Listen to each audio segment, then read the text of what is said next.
Assalamualaikum warahmatullahi wabarakatuh. Pemirsa Teratai Agung TV, kali ini saya bersama dengan sosok yang paling berperan di kegiatan pada hari ini, yaitu adalah Kang Mas Sunyoto. Beliau adalah Ketua Pamter Ranting ya Kang Mas ya, Ranting Besuki. Selamat malam Kang Mas Sunyoto. Selamat malam iya. juga. Gimana kabarnya? Alhamdulillah baik. Alhamdulillah. Tadi kesini hujan ya Mas ya? Iya benar hujan. Iya, Kang Mas boleh dijelaskan hari ini di Popoh ini mengadakan kegiatan apa aja sih Kang Mas? Untuk kegiatan di Popoh itu labuh laut istilahnya kami, bentuk syukur masyarakat nelayan untuk rezekinya di laut biasanya. Oh di laut, setiap iya. Rutinan 1 tahun sekali biasanya. Berarti tujuannya ini bersyukur. Oke. Dan juga saya tadi melihat gunungan, ya kan? Ada sayur mayur, ada buah-buahan. Nah itu fungsinya apa sih Kang Mas? Fungsinya ya itu wujud rasa syukur kita dari petani, dari nelayan kita jadikan satu. Kalau nelayan itu yang kotak itu memang biasanya kita motong kepala kambing. Oh, berarti yang kotak, yang pinggirannya tadi ada janur kuningnya itu. Betul, oh, betul. gitu. Itu kepala kambing. Ya, kepala kambing terus dengan ubur-ampen adat biasanya. Adat. Seperti sesaji gitu ya Mas sesaji. ya. Baiklah kalau begitu. Dan beberapa kapal ini Kang Mas ya. Ini sangat menarik sekali ini. Saya pernah mendengar cerita kalau setelah larung sesaji itu kan dilarung di tengah laut mungkin ya. Di tengah laut. Nah, itu ada beberapa kapal mengitari sajian itu dan terus kemudian mengambil air dan disiramkan. Itu apa sih Kang Mas? Ya itu istilahnya kami dari nelayan itu keinginan kami kan dapat rezeki dari laut. Ya. Mengambil sari dari laut kita tuangkan di perahu supaya hasilnya melimpah gitu biasanya. Oh, kepercayaannya masyarakat dari Popoh gitu ya Kang Mas ya. Oke, dan juga saya pernah mendengar mitos, mungkin orang awam sudah banyak sekali yang mendengar mitos seperti ini ya. Di pantai itu tidak boleh memakai baju hijau, ya Kang Mas ya. Betul. Ya itu dibenarkan apa gimana ini menurut? Itu kalau kami orang nelayan kepercayaan kami memang baju hijau itu identik dengan Nyi Roro Kidul atau penunggu laut selatan. Jadi kami seluruh nelayan mungkin sudah paham kita dilarang pakai hijau. Untuk biasanya perjaka atau cewek yang main ke pantai biasanya sering terjadi kecelakaan gitu. Oh, jadi kalau pakai baju hijau itu menyamai menyerupai sosok Ratu Laut Selatan yaitu Ibunda Roro Kidul ya. Iya, mungkin selain baju hijau apa saja? Biasanya kalau kami itu di tengah laut nggak boleh sweet atau berteriak-teriak. Biasanya itu mungkin memancing amarah penunggu laut selatan. Begitu. Biasanya gitu. Terjadi apa nih Kang Mas? Ya biasanya ombak besar. Ombak besar. Spontanitas biasanya datangnya. Nggak tahulah alam itu yang tahu kita mungkin kegawiban dari Tuhan yang ngasih. Iya. Dan juga pernah mendengar cerita kalau Popoh itu adalah gerbang kerajaan. Ya, apa memang, dibenarkan? Memang betul.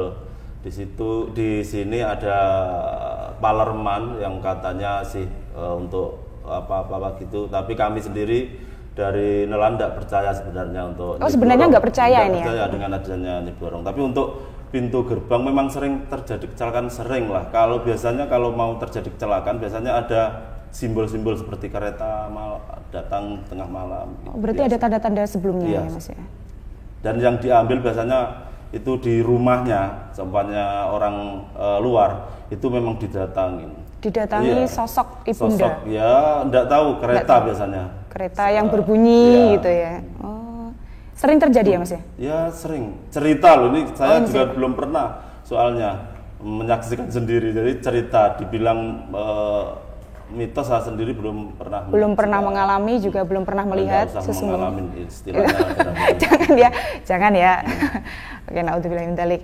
Oke, berarti lama sekali ini proses persiapan dari Labuh Laut ini ya Mas ya. Sangat lama, 1 tahun itu kita dari nelayan, murni dari nelayan, kita sebagai penggali dana juga minta dari nelayan per kerenjang, per basket itu minta bantuan, dikumpulkan sampai terkumpul biaya untuk acara, yaitu hampir gitu. Banyaklah 100 lebih untuk kegiatan Labuh Laut itu biasa. Mungkin berapa kali Labuh Laut ini diadakan? Dari saya kecil itu sudah ada.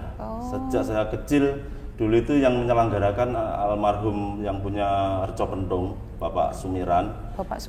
Sampai sekarang berkelanjutan untuk nelayan. Setahun sekali apa? Setahun sekali, setiap saat suro. Biasanya kalau untuk wisata itu mengambilnya 1 suro. Kami dari nelayan mengadakannya setiap purnama. Beda itu ya Kang Mas? Bedanya kalau purnama kita semua nggak kerja. Jadi kerjanya nelayan itu setiap, istilah kami petengan atau bulan tidak ada. Jadi ikannya nanti kelihatan. Malah seperti itu? Iya, betul. Berarti setahun sekali di waktu bulan Suro itu diadakan Labuh Laut, pemirsa Trate Agung TV. Ya, mungkin ada fakta-fakta menarik lainnya di acara Labuh Laut ini Kang Mas? Ya, dulu itu pernah lah kejadian moto-moto gitu zaman almarhum Mas Sumiran. Sekarang di fotonya juga diletakkan di Palareman untuk mungkin menarik orang-orang ke situ juga. Dulu itu moto-moto, terus ternyata dilihat fotonya Nyi Roro. Itulah istilahnya kata orang-orang, saya juga nggak pernah lihat. Tapi nggak usah lihat karena kalau melihat biasanya ya bahaya. Itu nyata ya Mas ya? Iya, nyata. Nyata ada gambarnya? Sering. Ya teman-teman lah cerita. Kalau saya sendiri belum sering ya, dengar musik di tengah laut waktu kerja di laut itu. Seperti sukanya Laut Selatan itu kan istilah tayub gending-gending Jawa. Gending-gending Jawa. Karena ya kita ini berada di Pulau Jawa. Biasanya memang dikatakan mitos, memang kalau saya juga mitos, saya belum pernah merasakan, tapi teman-teman banyak yang cerita, ada yang ya cerita-cerita bahwa pernah mendengar sendiri musik almarhum Mas Angger, pendiri PSHT yang kemarin meninggal, di sini juga pernah dulu bercerita dengan saya dengar musik-musik di tengah laut gitu. Dan juga Labuh Laut ini banyak sekali pentas kesenian-kesenian ya Kang Mas. Mungkin ada apa saja ini? Untuk tahun ini kita selenggarakan ada jaranan, campur sari, terus orkes.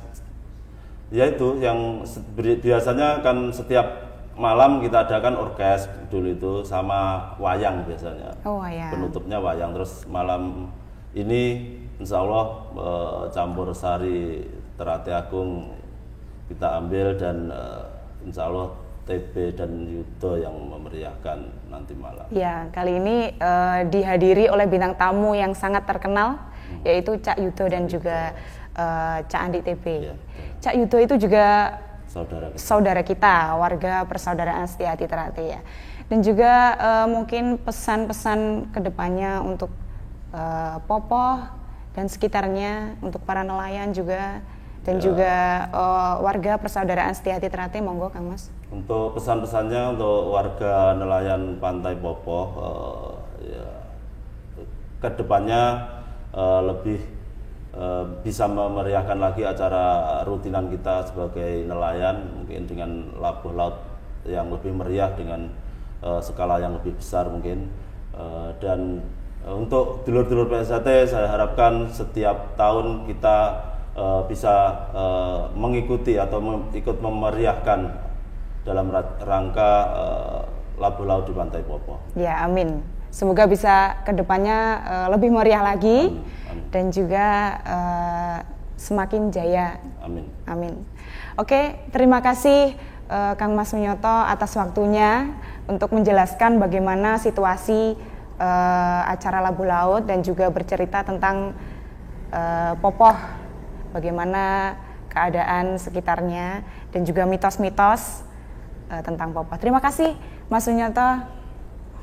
Oke, baiklah pemirsa Teratai Agung TV, begitulah penjelasan-penjelasan dari Mas Sunyoto mengenai acara Labuh Laut di Popoh, Tulung Agung. Semoga warga Popoh semakin jaya selamanya. Sampai bertemu lagi dengan saya Dinda Dwi Apsari, Teratai Agung TV. Salam persaudaraan. Esa Teratai Jaya.